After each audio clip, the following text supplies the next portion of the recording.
জানিয়ে দেব এই মুহূর্তে হাতে পাওয়া সর্বশেষ গুরুত্বপূর্ণ আপডেট বাংলা সংবাদ। শুরুতেই থাকছে ঢাকা এসেছেন কোকোর স্ত্রী শর্মিলা রহমান। লন্ডন থেকে ঢাকায় পৌঁছেছেন বিএনপি চেয়ারপারসন খালেদা জিয়ার ছোট ছেলে প্রয়াত আরাফাত রহমান কোকোর স্ত্রী শর্মিলা রহমান সিথি।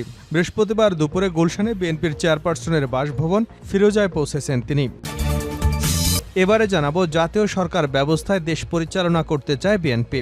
আওয়ামী সরকারের পতনের পর বাংলাদেশ জাতীয়তাবাদী দলের জন্য এক প্রকার মাঠ ফাঁকা পড়ে আছে। এদিকে জনগণের সমর্থন নিয়ে বিএনপি আগামীতে জাতীয় সরকার ব্যবস্থায় দেশ পরিচালনা ও দ্বিকক্ষ বিশিষ্ট পার্লামেন্ট সংবিধানে সংযুক্ত দেখতে চায় বলে মন্তব্য করেছেন দলটির ভারপ্রাপ্ত চেয়ারম্যান তারেক রহমান।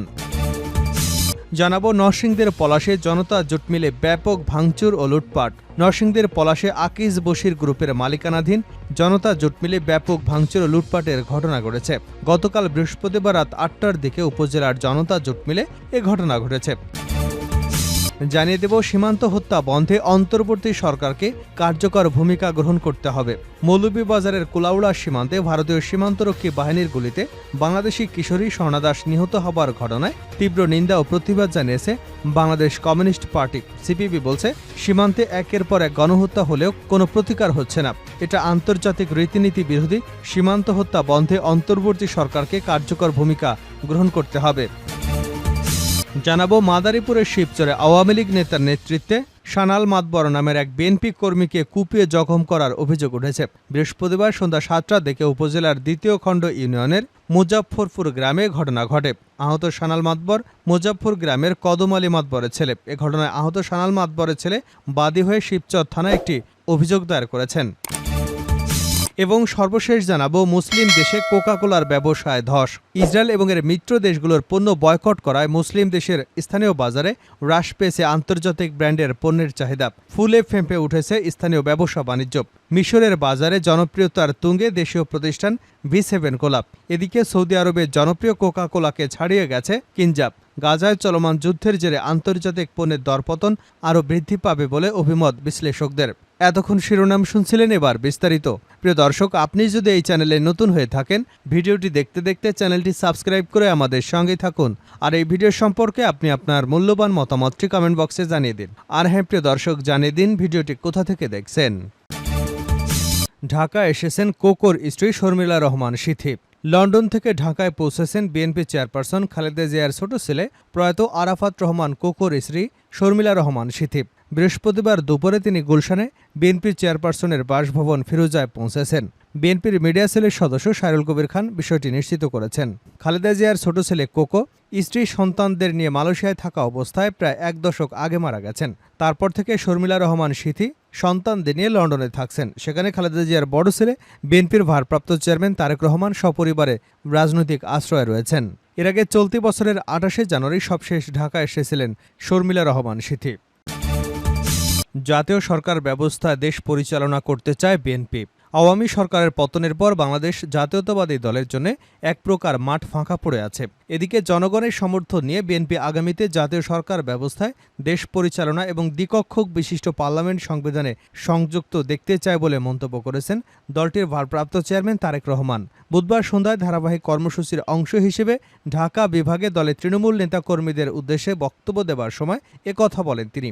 এ সময় উপস্থিত ছিলেন দলের জাতীয় স্থায়ী কমিটির সদস্য মির্জা আব্বাস ও ডক্টর আব্দুল মঈন খান এবং বাবু গয়েশ্বরচন্দ্র রায়সহ আরও অন্যান্যরা।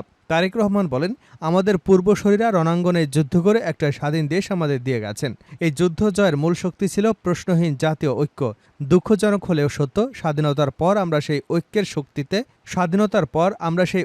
শক্তিকে কাজে লাগাতে পারিনি। বিএনপির ভারপ্রাপ্ত মহাসচিব আরও বলেন, এদেশের মানুষের জন্য গণতন্ত্র আর ভোটাধিকার পুনরুদ্ধারের সংগ্রামে যারা অংশগ্রহণ করেছেন তাদের সকলে আগামীতে দেশ পরিচালনায় অংশগ্রহণ করবেন, যাতে দেশ তাদের অবদানের সুফল থেকে বঞ্চিত না হয়। এ সময় বিশ্বের বিভিন্ন দেশে দুকক্ষ বিশিষ্ট এবং উচ্চকক্ষ সম্বলিত পার্লামেন্টের আদলে বাংলাদেশে একটি বাস্তবায়নের আশা প্রকাশ করেন বিএনপির ভারপ্রাপ্ত চেয়ারম্যান। এ সময় আগের সরকারের কাজের সমালোচনা করে তিনি বলেন, তথাকথিত উন্নয়নের নামে আমাদের প্রত্যেকের কাঁধে ১.৫ লাখ টাকা ঋণের বোঝা চাপিয়ে হাজার হাজার লক্ষ কোটি টাকা বিদেশে পাচার করা হয়েছে। দেশে গড়েছে সম্পদের পাহাড়। গুম, খুন, হামলা, নির্যাতনে দেশের মানুষের জীবনে নাবিশ্বাস তুলেছে। এছাড়া সাম্প্রতিককালে গজিয়ে ওঠা অদৃশ্য প্রতিপক্ষের মোকাবেলায় কর্মীদের নিজ রাজনৈতিক প্রজ্ঞা আরও কৌশল এবং প্রয়োগের নির্দেশ দেন তিনি। নরসিংদীর পলাশে জনতা জোট মিলে ব্যাপক ভাঙচুর ও লুটপাট। নরসিংদীর পলাশে আকিজ বশির গ্রুপের মালিকানাধীন জনতা জোট মিলে ব্যাপক ভাঙচুর এবং লুটপাটের ঘটনা ঘটেছে। গতকাল বৃহস্পতিবার রাত ৮টার দিকে উপজেলার জনতা জোট মিলে এ ঘটনা ঘটেছে। শ্রমিকরা জানায়, গত কয়েকদিন ধরে বেতন বৃদ্ধি সহ বিভিন্ন দাবিতে আন্দোলন করে যাচ্ছে মিল শ্রমিকরা। এর মাঝে আজ দাবি দেওয়া নিয়ে শ্রমিক এবং মিল কর্তৃপক্ষ আলোচনায় বসে। এতে মালিক পক্ষ দাবি মেনে নিতে ১৫ দিন সময় চেয়েছে। আলোচনা শেষ পর্যায়ে হঠাৎ মিলের ভিতরে দুর্বৃত্তরা হামলা এবং ভাঙচুর চালায়। এছাড়াও লুটপাটের ঘটনাও ঘটেছে বলে জানা গেছে। খবর পেয়ে ঘটনাস্থলে পৌঁছে সেনাবাহিনী এবং পুলিশ ও অন্যান্য আইনশৃঙ্খলা বাহিনী পরে মিলের ভিতরের পরিস্থিতি নিয়ন্ত্রণে নিয়েছেন। এ বিষয়ে পলাশ থানার ভারপ্রাপ্ত কর্মকর্তা ইখতিয়ার উদ্দিন ঘটনার সত্যতা স্বীকার করে বলেন, এখন পরিস্থিতি নিয়ন্ত্রণে। বেতন বৃদ্ধির দাবি দেওয়াকে কেন্দ্র করে এ হামলা ও ভাঙচুরের ঘটনা ঘটেছে। সীমান্ত হত্যা বন্ধে অন্তর্বর্তী সরকারকে কার্যকর ভূমিকা গ্রহণ করতে হবে সিপিবি। মৌলভীবাজারের কুলাউড়া সীমান্তে ভারতীয় সীমান্তরক্ষী বাহিনীর গুলিতে বাংলাদেশি কিশোরী স্বর্ণা দাস নিহত হবার ঘটনায় তীব্র নিন্দা ও প্রতিবাদ জানিয়েছে বাংলাদেশ কমিউনিস্ট পার্টি। সিপিবি বলছে, সীমান্তে একের পর এক হত্যাকাণ্ড হলেও কোনো প্রতিকার হচ্ছে না। এটা আন্তর্জাতিক রীতিনীতির বিরোধী। সীমান্ত হত্যা বন্ধে অন্তর্বর্তী সরকারকে কার্যকর ভূমিকা গ্রহণ করতে হবে। বৃহস্পতিবার সিপিবির সভাপতি মোহাম্মদ শাহ আলম ও সাধারণ সম্পাদক রুহিন হোসেন প্রিন্সের পাঠানো এক বিবৃতিতে এই প্রতিবাদ জানানো হয়। বিবৃতিতে বলা হয়েছে, সীমান্তে সরাসরি গুলি করে এ ধরনের হত্যাকাণ্ড অতীতেও ঘটেছে, কিন্তু রাজনৈতিক সমীকরণের কারণে আগের সরকারগুলো তা বন্ধ করতে যথাযথ ভূমিকা নেয়নি। তাই এ ধরনের হত্যাকাণ্ড বন্ধ এবং ভারতের সঙ্গে ঝুলে থাকা সমস্যাগুলোর সমাধানে অন্তর্বর্তী সরকারকে কার্যকর ভূমিকা গ্রহণ করতে হবে। গত রোববার রাতে মৌলভীবাজার কুলাউড়া সীমান্তে বিএসএফের গুলিতে প্রাণ হারান স্বর্ণা দাস। রোববার রাতে কুলাউড়া উপজেলার শফিপুর ইউনিয়নের লালারচক সীমান্ত এলাকায় ঘটনাটি ঘটলে পরের দিন সোমবার রাতে বিষয়টি জানাজানি হয়। সর্বশেষ জানাবো, মুসলিম দেশে কোকাকোলার ব্যবসায় ধস।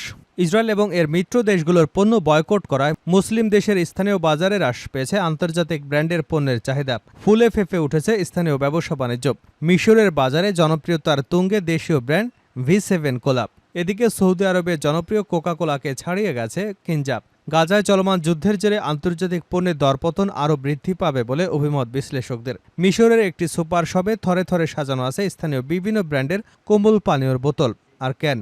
মিশর, জর্ডান, কাতারের সুপার শপগুলোয় কেক, পেপসির বদলে ক্রমেই জায়গা করে নিয়েছে স্থানীয় ব্র্যান্ডের কোমল পানীয়। ব্যবসায়ীরা জানান, কেক, পেপসির বাজারে রীতিমতো ধস নেমেছে। কোনো কোনো জায়গায় বিক্রি হ্রাস পেয়েছে 7 থেকে 8 গুণ। স্থানীয়রা জানান, কোকাকোলা, পেপসির বেচাকেনা কমে গেছে। আগে শুধু রমজান মাসে কোকাকোলার মূল্য ছাড় সহ buy one get one offer দিত, কিন্তু এখন কিছুদিন পরপরই বিভিন্ন অফার দিচ্ছে ওরা। বয়কটের প্রভাব দীর্ঘমেয়াদী হবে। বিক্রেতারা জানান, প্রতি সপ্তাহে বিদেশি সফট ড্রিঙ্ক বিক্রি করেছি 500 থেকে 700 দিনার। এখন প্রতি সপ্তাহে 100 দিনার উঠানো কষ্টসাধ্য। স্থানীয় ব্যবসায়ীদের তৈরি সফট ড্রিঙ্ক আগে প্রতি সপ্তাহে বিক্রি করেছি 20 থেকে 60 দিনার। এখন সেটি 10 গুণ বেশি বিক্রি হচ্ছে। পণ্য বয়কটের এই ঝড়ে মিশরের তুমুল জনপ্রিয়তা পেয়েছে দেশটির নিজস্ব কোমল পানীয় কোম্পানি V7। গত বছরের তুলনায় এবছর রপ্তানি বেড়েছে প্রায় 3 গুণ। প্রতিষ্ঠাতা মোহাম্মদ নূর জানান, বিশ্বের 21টি দেশে রপ্তানি হচ্ছে তাদের পানীয়টি। মোহাম্মদ নূর বলেন, V7 আমরা 2023 সালে বাজারে নিয়ে আসি। গাজায় যুদ্ধ শুরুর পরই মিশরীয় মার্কেটে এর বিক্রি শুরু করেছে। আল্লাহর রহমতে অনেক ভালো সাড়া পেয়েছি। নজরে আসলে মানুষজন কেক, পেপসি বাদ দিয়ে আমাদের পণ্য কিনতেই বেশি আগ্রহী। গত বছরের স্থানীয় মার্কেটে V7 বিক্রির পরিমাণ 40% বৃদ্ধি পেয়েছে। অন্যান্য দেশেও রপ্তানির পরিমাণ বেড়েছে 300 থেকে 350%।